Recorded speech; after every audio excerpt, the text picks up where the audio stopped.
Greetings everyone, one and all, welcome once more. As always, I am your most humble host, Jay. I return once more from the void between pages to again tell of the bizarre and the unknown. So sit and relax as I again share with you what I've been reading.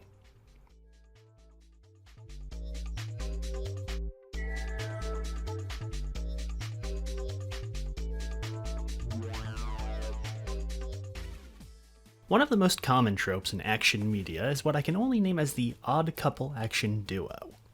Two individuals from two completely different walks of life with contrasting personalities and viewpoints, who for one reason or another have found themselves partnered up in the quest for peace and justice, butting heads with each other as much as the villains, yet still managing to become time-weathered friends in the end. Some of the biggest action franchises in the world employ this formula and have lasted to great popularity, and comics are certainly no exception to the rule. Ever since the Silver Age and on, this formula has proven to be a veritable goldmine for authors and has led to some of the most popular partnerships in popular culture. Green Arrow and Green Lantern, Booster Gold and Blue Beetle, Cable and Deadpool, Luke Cage and Iron Fist. Hell, even Batman and Superman fall into this category at times. One of the staples these iconic duos all share is their wildly contrasting personalities, leading to an equal amount of conflict with each other as there is with their foes. And our subject of discussion this time is no exception. While not as popular as the prior example, they make no less of an impact on the genre. Beginning in 1992, and featuring the show's first foray into the wild world of Valiant comics, Archer and Armstrong were introduced as part of the company's first major launch of original characters, starring a most unlikely of duos and their sordid shenanigans. The characters in series were co-created by two men, with Valiant co-founder and indomitable legend of the industry Jim Shooter writing, alongside Barry Windsor-Smith who provided the pencil work, although Shooter only wrote the first 3 issues with Windsor-Smith handling both duties for the remainder of the patch we'll be looking at. The creative crew were backed up by Bob Wyacek and Maurice Fontenot on inks and colors respectively. We'll be taking a look at the first 13 issues, starting with issue 0 up to issue 12. Meet Obadiah Archer.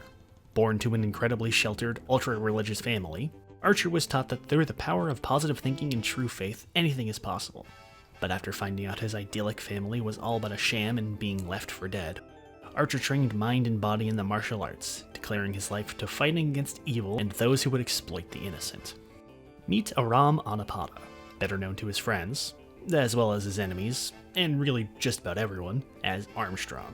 Boisterous and carefree vagrant with an appetite for alcohol so massive he'd make Andre the Giant blush, Armstrong's lackadaisical and abrasive personality means that he's never without a tall tale to tell, a tall glass of booze to drink, and at least 5 guys to beat the shit out of. He also happens to be an immortal, having wandered the earth since the days of the Old Testament, and he's never without a cheeky observation from behind the scenes of world history.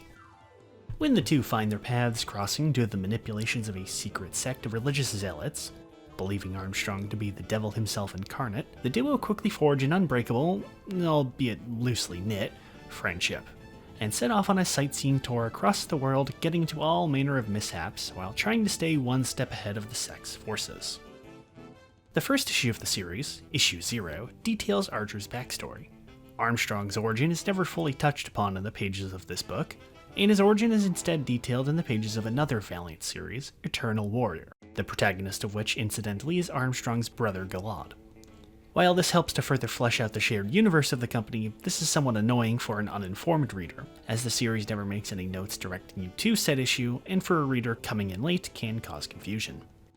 Archer's origin story is admittedly somewhat basic. We find out he was from an ultra-religious family who were secretly torturing and murdering people, nearly killed by his own parents to cover it up, only just barely escaping and fleeing to the east to learn the ways of martial arts to seek revenge.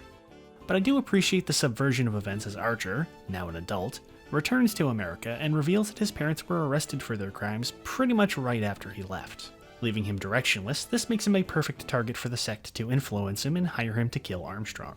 It's a nice change of pace from the cliche revenge bad story from this genre, and leads to a natural segue to getting him involved with Armstrong.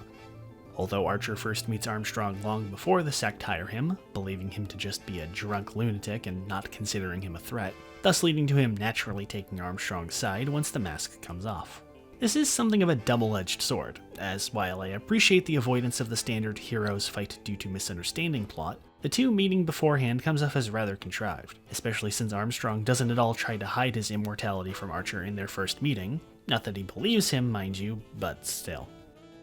Archer's a bit of a wet blanket. Being given the straight man role, it comes with the territory, admittedly. Overly optimistic to a fault, willing to accept near most anything at face value, except for Armstrong's boasting, and shying away from violence unless absolutely necessary. While this all leads to great comedic teamwork with Armstrong, it also puts him in his shadow when they're on their own. When they play up his sheltered upbringing and naivety, he manages to shine, and while these are few and far between, they give Archer a niche that makes him feel a bit more rounded. Something established in the early issues is that Archer's overly positive mindset leads him to being capable of just about anything and everything he puts his mind to, no matter how ludicrous it might seem to be. This is a fun power and leads him to being something of a wild card in the right situation, but it largely falls to the wayside after the first few issues, which is a shame, although I'll give the reboot one thing in that it better utilized this nature. But Armstrong is the real star of the show here, and Windsor Smith realizes that pretty quickly. He's a wisecracking brute who punches first and rarely bothers to ask questions later, preferring to kick back and party instead. His near-constant disregard for the safety of himself or others tends to create more problems than it solves, but that's what makes things more fun. After all, what's being immortal worth if you can't casually tank a hail of gunfire and brush it off with a dozen wisecracks afterwards? He honestly reminds me of the kind of character John Belushi or Joe Pesci might have played back in the day. Armstrong's immortality is mostly played for laughs, largely avoiding the usual stereotypes of the tortured wanderer out of place burdened to help mankind, that gets saved for his brother, and instead Armstrong sees his gift as nothing more than a ticket for a party that never stops. They also mostly avoid the standard conveniently shaped history in important ways cliché as well, with most of Armstrong's wild stories of his past mostly consisting of him talking about how he was present just off to the side of major historical events, getting into vulgar shenanigans, or throwing raucous parties with famous figures. Very little evidence gets given to suggest that these stories are even true, at least a majority, which lends itself well to the humor of the stories told. Not helping matters is Armstrong frequently getting key details wrong himself. The Sect are a fairly effective antagonistic force for our duo, a menacing threat in the long run, but not that big of a deal in the short term. Behind every locked door, every blind corner, every tiny little nook and cranny the two heroes find themselves traversing, the Sect are waiting to eliminate them. Having been around for untold ages, the Sect have dedicated their entire existence to destroying Armstrong and anyone who aids him, believing him to be the devil incarnate, and are convinced he brings suffering and destruction to mankind wherever he may go. Not that they're entirely wrong about that second part, mind you, but not for the reasons they should be. Exactly what the Sect exists for, and why they believe Armstrong to be this major threat, is never disclosed, at least in the first half of the series. Armstrong himself doesn't seem to recall, or even care all that much, mostly treating them with annoyance. But when you've spent countless millennia being hounded by religious zealots, you would too. Their omnipresent lurking offers some nice opportunities for the duo to play off of each other. Archer skeptical of Armstrong's claims that they truly are everywhere, and taking every chance he can to gloat when Armstrong's wrong, but he eventually concedes to his judgments after Armstrong is proven right enough times. There's no real overarching plot in the series, with each issue being mostly standalone adventures with the duo. This makes the series fairly easy to jump into at any point, and not having to worry too much about continuity.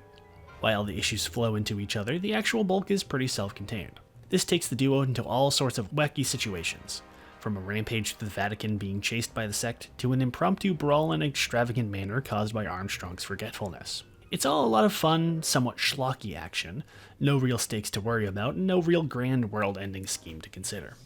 The first two issues after issue 0 tie into an event called Unity, where the duo find themselves whisked off to somewhere outside of time and space to fight against a powerful reality warper named Mother God, trying to unmake time itself. A task they very quickly find themselves trying to ignore as hard as possible, to no such luck. These aren't exactly the best introduction for the series, as the duo spend the bulk completely separated, meaning there's nothing that really establishes them as a team, and they don't get a whole lot of opportunities to play off of each other. And being sandwiched in the middle of an event comic, it's forced into a radically different context than the rest of the series. While Archer spends most of his screen time trying to bullshit a Zen philosophy to avoid being disintegrated, Armstrong finds himself roped into a scheme by the big bad sun to try and murder her. Both plans going horribly awry, and the duo are forced to flee for their lives once Mother God decides to call in her best agent to take them down, who just so happens to be motherfucking Turok. Archer has a fun interaction with Turok here at least, with the two warriors finding a mutual respect for each other, but there isn't a whole lot else worth checking out. The rest of the series from here has the duo going on a mad dash across Europe, being chased by the sect and other miscreants, with issues 3 and 4 arguably being the real start of the series. Windsor Smith really nails the duo's relationship early on, and is able to carry that sort of casual regard for danger vibe with the dialogue that many old action comedies of the era had. The action is almost always non-stop, our heroic companions running here and there and everywhere, bringing havoc and chaos everywhere they go, and the sect hot on their tails causing even more chaos than they do. It doesn't matter where they are, be it a roadside bar in nowhere Germany or ending up in a secluded mansion looking for gas, a fight is always bound to break out no matter what. And yet, they never quite seem to learn any lessons from it. The variety in locales leads to a lot of really gorgeous spreads, and Windsor Smith's art is utterly brilliant. Nice solid black line work and scant use of heavy detailing lends itself to a somewhat simplistic base design work. But simplistic doesn't mean lazy, as that lower singular detail leads itself to extravagant variety of looks and massive spreads of dozens of unique characters on a single page's worth. Fontenot's coloring brilliantly lends itself to Windsor Smith's design philosophy, with lots of muted tones and light use of shading, rather preferring to use brighter shades to emphasize light rather than darker tones for shadow, and the scant use of full black shading makes the series feel very real to life with its design philosophy.